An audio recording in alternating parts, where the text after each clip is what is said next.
नमस्कार दोस्तों, आज हम बात करने वाले हैं Invesco India financial service fund direct plan के बारे में। दोस्तों, कई दिनों से मेरे पास मैसेज आ रहे हैं कि sir Invesco India financial service fund का रिव्यू कीजिए। तो आज हम इस फंड का रिव्यू करने वाले हैं। क्या इस फंड में किसको निवेश करना चाहिए, किसको नहीं करना चाहिए। दोस्तों, आज की वीडियो में हम 12 टॉपिक को कवर करेंगे। 11 टॉपिक में हम इस फंड की बेसिक डिटेल से लेके एडवांस डिटेल को कवर करेंगे और 12वें टॉपिक में हम अपने कंक्लूजन पे पहुंचेंगे क्या किसको इस फंड में निवेश करना चाहिए, किसको नहीं करना चाहिए।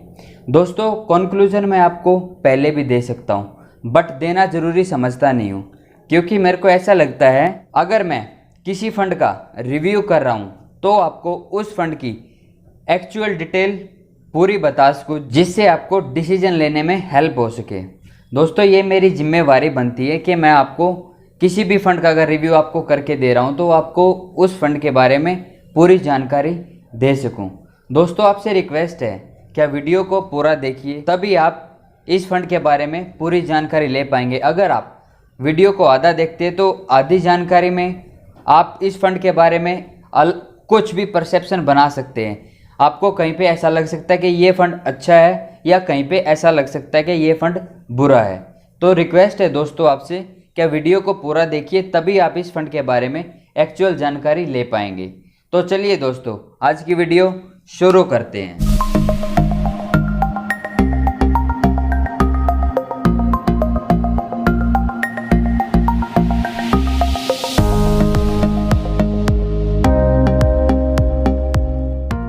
सबसे पहले दोस्तों, Invesco India financial service fund direct plan है क्या। दोस्तों, मैं आपको यहाँ पे एक चीज़ बता देना चाहता हूँ। हर फंड में दो तरह के प्लान होते हैं, एक होता है डायरेक्ट प्लान, एक होता है रेगुलर प्लान। रेगुलर प्लान उस प्लान को बोला जाता है जब आप किसी एजेंट, ब्रोकर या एडवाइज़र के थ्रू किसी म्यूचुअल फंड में इन्वेस्ट करते हैं तो उसको रेगुलर प्लान बोला जाता है। और डायरेक्ट प्लान उस प्लान को बोला जाता है जब आप खुद अपनी रिसर्च करके किसी फंड में निवेश करते हैं। इस प्लान को डायरेक्ट प्लान बोला जाता है। दोस्तों, मैं आपको यहाँ पे एक चीज़ बता देना चाहता हूँ कि रेगुलर प्लान में आपको एक्सपेंस रेशियो चार्जेस ज़्यादा देना पड़ता है और डायरेक्ट प्लान में आपको एक्सपेंस रेशियो चार्जेस कम देना पड़ता है। दोस्तों, ये फंड एक open ended equity scheme fund है।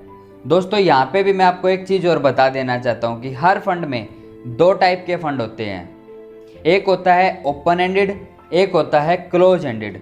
ओपन एंडेड म्यूचुअल फंड उन फंडों को बोला जाता है जिस फंड में आप कभी भी पैसा लगा सकते हैं, कभी भी पैसा निकाल सकते हैं, उसमें लिक्विडिटी की आपको प्रॉब्लम नहीं होती है। और क्लोज एंडेड फंड उन फंडों को बोला जाता है जिसमें आपको एक लॉक इन पीरियड मिलता है कि आपको तय किए गए समय से पहले पैसा नहीं निकालना है। अगर आप निकालते हैं तो आपको उस पर चार्ज वगैरह देना पड़ सकता है।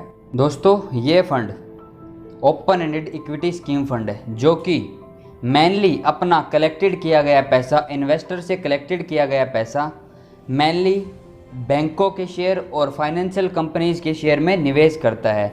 ये फंड 1 जनवरी 2013 को 24.31 रुपये की NAV के साथ लॉन्च किया गया था और आज का इसका NAV प्राइस है 49.63।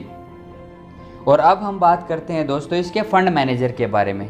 दोस्तों, इस फंड में दो फंड मैनेजर है, एक है दिमंत कोठारी, एक है हितेन जैन।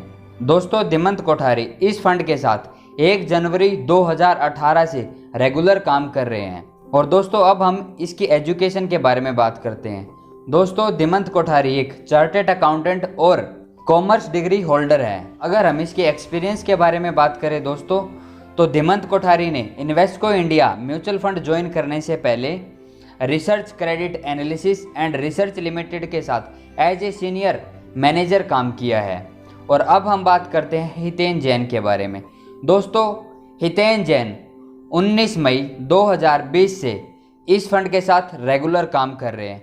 दोस्तों, हितेन जैन ने BE CFA MBA फाइनेंस में की है और हितेन जैन ने इस फंड को ज्वाइन करने से पहले क्रिशल लिमिटेड एंड दुनिया फाइनेंस लिमिटेड दुबई के साथ काम किया है। दोस्तों यहाँ पे मैं आपको एक चीज़ क्लियर कर देना चाहता हूँ, अगर हम किसी भी फंड मैनेजर के बारे में अगर बात कर रहे हैं तो मेरा यहाँ पे आपको बताने का एक ही उद्देश्य रहता है कि आपको मैं किसी भी फंड की अगर आपको रिव्यू करके दे रहा हूँ तो आपको उसकी एक्चुअल जानकारी दे सकूँ, क्योंकि फंड मैनेजर का हर फंड में बहुत ही बड़ा रोल होता है, क्योंकि आपके द्वारा इन्वेस्ट किया गया पैसा फंड मैनेजर ही अपनी टीम के साथ रिसर्च करके किसी कंपनियों के शेयर खरीदता और बेचता है। इसीलिए दोस्तों फंड मैनेजर के बारे में जानना बहुत ही ज़रूरी होता है। तो दोस्तों अब हम बात करते हैं इसके AUM के बारे में। AUM का मतलब होता है दोस्तों एसेट अंडर मैनेजमेंट, कि इस फंड के पास अब तक इन्वेस्टर्स द्वारा कितना पैसा इन्वेस्ट किया जा चुका है। तो दोस्तों इस फंड के पास अब तक इन्वेस्टर्स द्वारा 174 करोड़ रुपीस अब तक निवेश किए जा चुके हैं।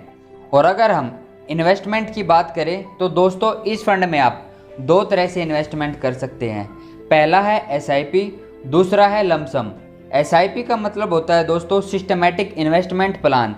इस प्लान में आपको हर महीने कुछ पैसा इन्वेस्ट करना होता है।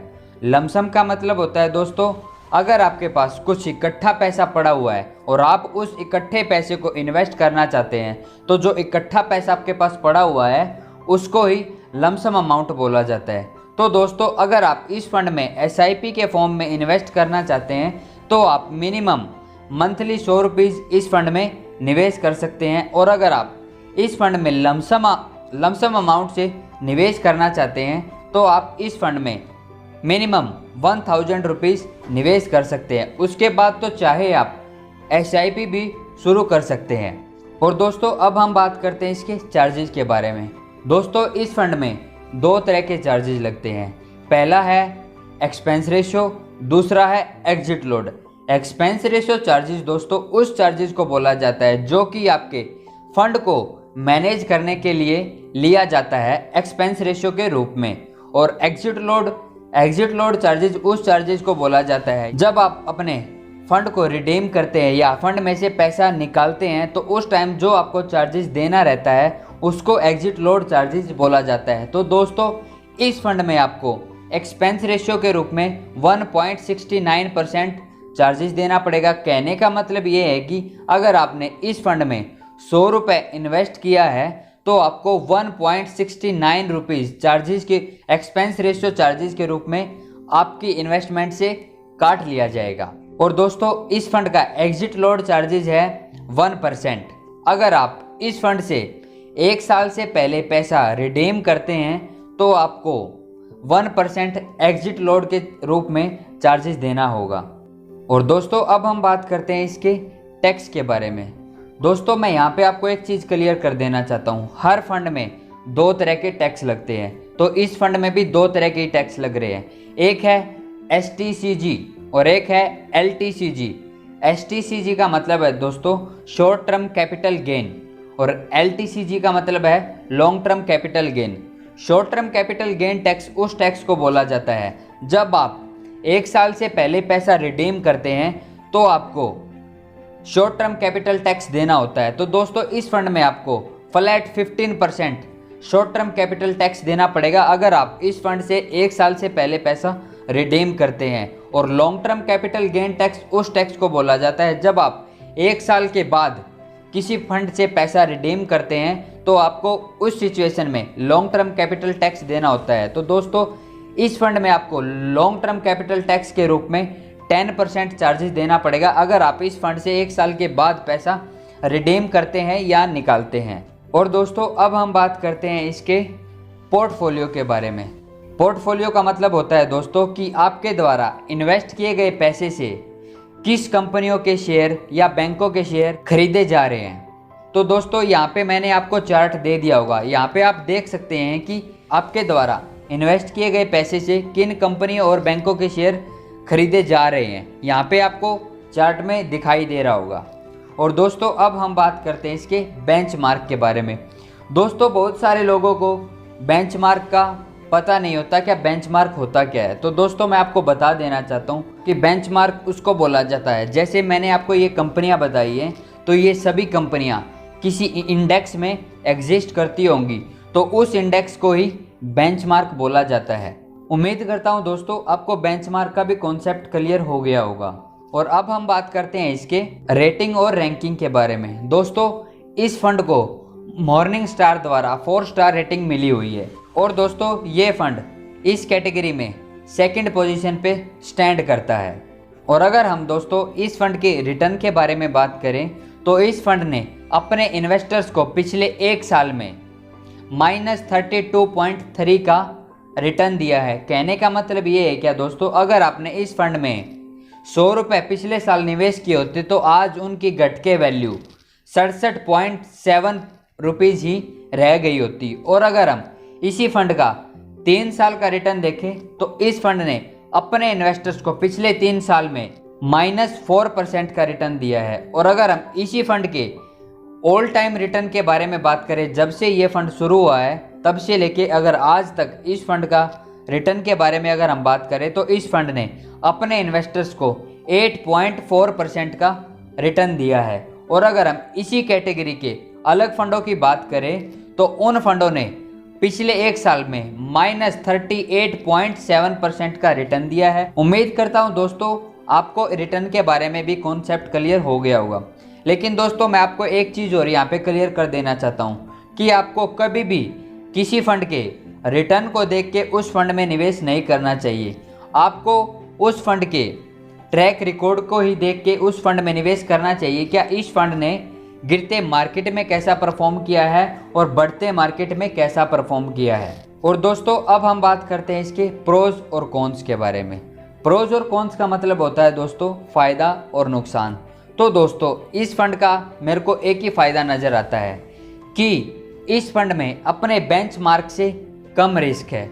और अब हम बात करते हैं इसके कॉन्स के बारे में। कॉन्स का मतलब है नुकसान। इस फंड का पहला नुकसान है कि इस फंड का AUM लेस देन 500 करोड़ है, कि इस फंड में अब तक इन्वेस्टर द्वारा 500 करोड़ से कम पैसा निवेश किया जा चुका है।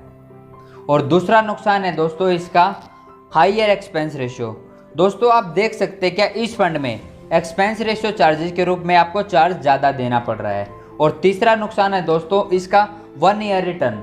दोस्तों इस फंड ने अपने बेंचमार्क से कम रिटर्न दिया है पिछले एक साल में। और अगर हम इसका फोर्थ नुकसान देखें दोस्तों तो इस फंड ने पिछले 3 साल में भी अपने इन्वेस्टर्स को अपने बेंचमार्क से कम रिटर्न दिया है। ये हो गए दोस्तों इसके नुकसान। और अब हम बात करते हैं दोस्तों इसके इन्वेस्टमेंट ऑब्जेक्टिव के बारे में। दोस्तों इन्वेस्टमेंट ऑब्जेक्टिव का मतलब होता है किसी भी फंड का एम या गोल कि भाई ये फंड क्या अचीव करना चाहता है। तो दोस्तों इस फंड का एम है कि मैं अपने इन्वेस्टर्स को equity related companies and banks में पैसा निवेश करके अपने इन्वेस्टर्स की इन्वेस्टमेंट पे लॉन्ग टर्म कैपिटल एप्रिसिएशन दे सकूं। और दोस्तों अब हम अपने कंक्लूजन के बारे में बात करते हैं। क्या इस फंड में किसको निवेश करना चाहिए, किसको नहीं करना चाहिए।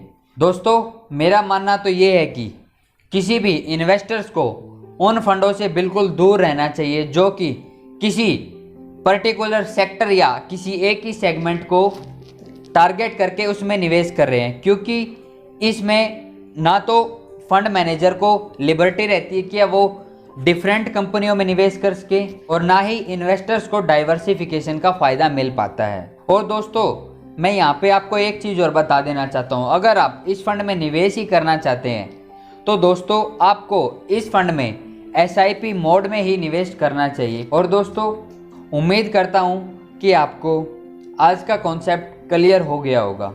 दोस्तों यहाँ पे आपसे मैं एक रिक्वेस्ट करता हूँ, अगर आपको वीडियो हेल्पफुल लगती है तो रिक्वेस्ट है आपसे क्या वीडियो को शेयर कीजिए, जिससे दूसरों को भी इस फंड में निवेश करने से पहले एक्चुअल जानकारी पता चल सके क्या इस फंड में निवेश करना चाहिए या नहीं करना चाहिए। और दोस्तों अगर आपको हमारी वीडियो अच्छी लगती है तो दोस्तों वीडियो को लाइक कीजिए। और अगर आप हमसे जुड़ना चाहते हैं दोस्तों तो मैंने नीचे डिस्क्रिप्शन में अपने सभी सोशल मीडिया हैंडल्स के लिंक डाल दिए हैं, चाहे तो जाके आप उनको फॉलो या ज्वाइन कर सकते हैं। और दोस्तों अगर आप किसी भी फंड में निवेश करना चाहते हैं तो मैंने नीचे डिस्क्रिप्शन में ग्रो ऐप का भी लिंक डाल दिया है और ईटी मनी ऐप का भी लिंक डाल दिया है। जिसके थ्रू आप अपना इन्वेस्टमेंट अकाउंट ओपन करके किसी भी फंड में निवेश कर सकते हैं। और दोस्तों जो डिटेल्स मैंने आपको बताई है ये सभी डिटेल्स इन ऐप्स में आपको मिल जाएंगी। और दोस्तों अगर आप ऐसी ही इंफॉर्मेशनल या नॉलेजेबल वीडियो देखना चाहते हैं तो हमारे चैनल को सब्सक्राइब कीजिए और साथ ही बेल आइकन को दबाइए, जिससे हमारी आने वाली सभी वीडियो का नोटिफिकेशन आपको मिल जाएगा। आज के लिए दोस्तों वीडियो में सिर्फ इतना ही। मिलते हैं आने वाली किसी नई वीडियो में, तब तक के लिए नमस्कार, धन्यवाद, बाय।